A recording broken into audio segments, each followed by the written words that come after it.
નમસ્કાર વાલા વિદ્યાર્થી મિત્રો, કેમ છો? મજામાં ને? આજે આપણે જોવાના દ્વિતીય પરીક્ષા 2025-26 ધોરણ 9 ગુજરાતી તમારા આવા દરેક વિષયના પેપરો અમારે વોટ્સઅપ નંબર 9982886364 પર મોકલી આપવા નમ્ર વિનંતી.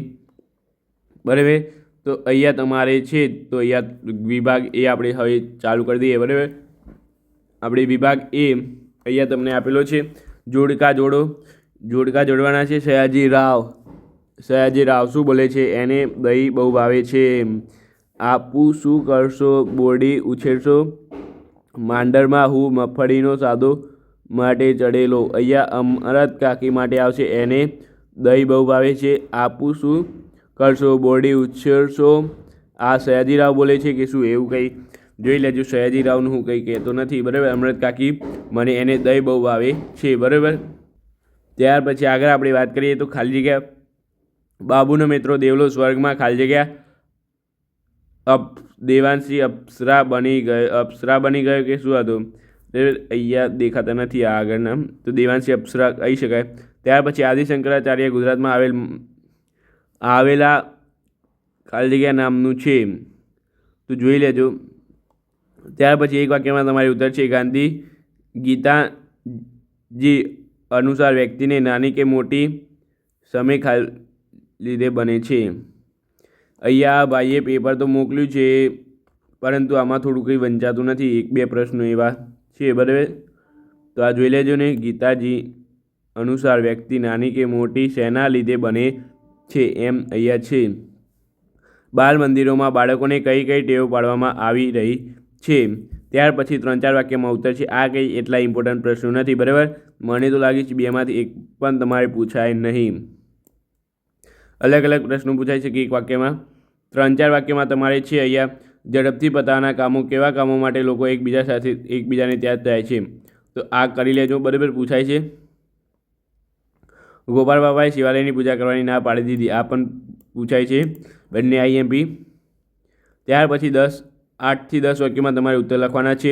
વાડીના જલસા તમારે મોસ્ટ ઇમ્પોર્ટન્ટ. ત્યાર પછી બાબુ સ્વર્ગના અનુભવો વર્ણવી તેમાંથી બોધ લખો. આ પણ મોસ્ટ ઇમ્પોર્ટન્ટ.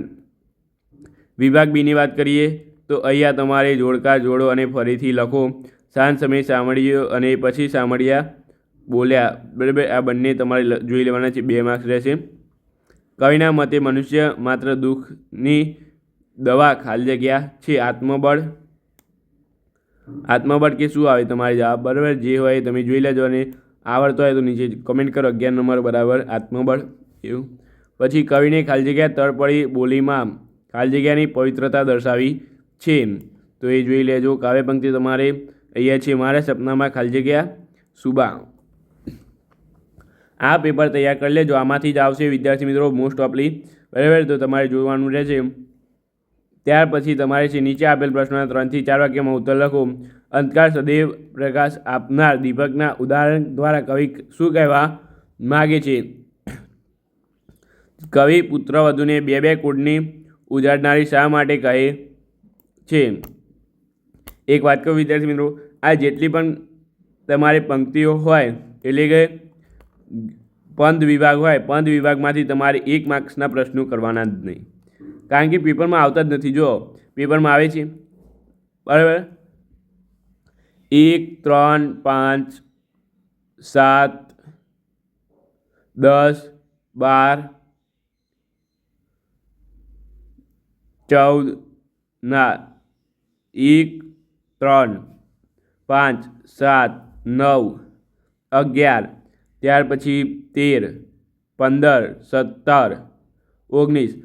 બરાબર, આ એકી સંખ્યાવાળા પાઠના તમારે 1 માર્ક્સના કરવાના જ નહીં, કારણ કે એ પેપરમાં પૂછાતા જ નથી. તો ખાલી જગ્યાએ એ તમારે ટેન્શન લેવાનું નહીં. ખબર પડી ને? આ તો તમને ટોપ આઈએમપી કહી દીધું. તો તમારે 1 કલાક જેટલો સમય બચે. 1 કલાકમાં તમે આમાંથી મોટા ભાગનું કરી શકો છો. બરાબર, ત્યાર પછી 8 થી 10 વાક્યમાં ઉત્તર લખવાના છે. મુદ્દાસર ઉત્તર લખો. તો એ તમારે છે અહીંયા ગોદ માતાની ક્યાંક કાવ્યમાં કવિની કઈ બાબતો માની દૂર અનુભવાય છે, શા માટે?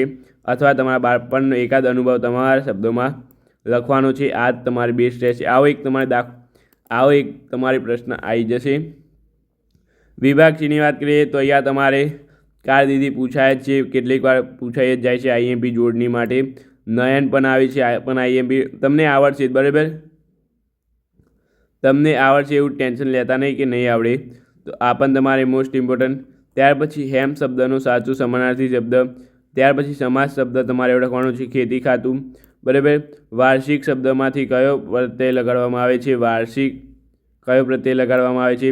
ભય દૂર થતાં નિરાંત થવી એ અર્થ દર્શાવતો રૂઢિપ્રયોગ શોધીને લખો, બરાબર. ત્યાર પછી અહીંયા તમારે થોડી આગા પાછી થઈ ગઈ છે પેપર સ્ટાઇલમાં. અહીંયા છે તમારે કે નીચે આપેલ વિરુદ્ધાર્થી શબ્દો તમારે લખવાના છે.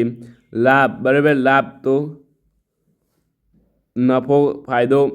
લાભ તો વિરુદ્ધાર્થી હાનિ, બરાબર. શું થાય? હાનિ, વિરુદ્ધાર્થી શબ્દ.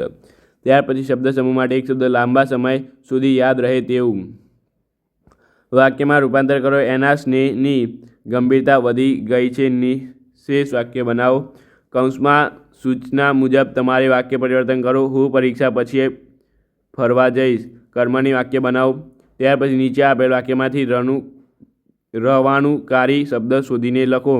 પગ મૂક્યો છે તરત જ ખડખડ એવો અવાજ શરૂ થાય, બરાબર. શ્વાસ શબ્દના ધ્વનિ છૂટા પાડીને લખો. વિભાગ ડીની આપણે અર્થ લેખન અને લેખન વિભાગની વાત કરી લઈએ વિદ્યાર્થી મિત્રો.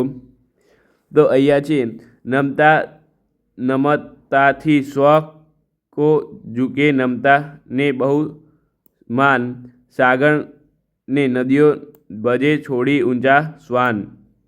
અથવા પુરુષાર્થ વિના પ્રારંભ પાગડું છે. આ તમે લખી દેજો. પુરુષાર્થ વિના પ્રારંભ્ય પાગડું છે, એ જ મોસ્ટ ઇમ્પોર્ટન્ટ. એ પણ આવે જ છે, બહુ વાર આવે છે વાળો આ પુરુષાર્થવાળો, બરાબર. તો આ ખાસ કરીને તમે જોઈ લેજો. પત્ર લેખન તમને અહીં આપેલું છે. વધુ પડતી ટીવી જોવાથી અભ્યાસ બગડે છે તે સમજાવો. નાના ભાઈને પત્ર લખવાનું છે. અથવા વિદ્યાર્થી મિત્રો તમારે શાળામાં યોજાયેલ શિક્ષા જિલ્લા કક્ષા વિજ્ઞાન પ્રદર્શન અહેવાલ 100 શબ્દોમાં લખવાનો છે. ત્યાર પછી તમારે નીચે આપેલ પ્રશ્નોના ઉત્તર આપવાના છે. પ્રત્યેકનો 1 ગુણ રહેશે, બરાબર. ત્યાર પછી અહીંયા તમારે છેલ્લે નિબંધ લખવાનો છે. એમાંથી હું તમને કહી દઉં તો મોસ્ટ ઇમ્પોર્ટન્ટ તો અહીંયા છે મારો યાદગાર પ્રવાસ પૂછાય જ છે. અમુક પેપરમાં જોઈ લેજો. મારો યાદગાર પ્રવાસ તમારે એક તો આવશે, બરાબર. તો આ યાદગાર પ્રવાસ તમારે જોઈ લેવાનું છે. ત્યાર પછી અહીંયા બીજો તો તમને કહી દઉં, પુસ્તકોની મૈત્રી ભાવ. બીજો આઈએમપીમાંથી આલું તો પુસ્તકોની મૈત્રી ભાવ તમને આપું છું, બરાબર. કારણ કે આ પણ અમુક વાર પૂછાઈ જાય છે. પરંતુ ખાસ કરીને તમારે કરવો હોય નિબંધ તૈયાર, તો મારો યાદગાર પ્રવાસ, વૃક્ષારોપણ, સ્ત્રી વિશે એક નિબંધ કરવાનું, બરાબર. તો આટલું તમે તૈયાર કરજો. બસ આટલું તમને કહેવા માગીશ. આજનું પેપર આટલું જ હતું આપણે. તો વિડીયો સારો લાગે તો લાઇક, શેર અને સબસ્ક્રાઈબ કરવાનું ભૂલતા નહીં. તો ચાલો મળીએ આપણે નવા વિડીયો સાથે. Thank you so much. Video જોવા તમારો ખૂબ ખૂબ આભાર.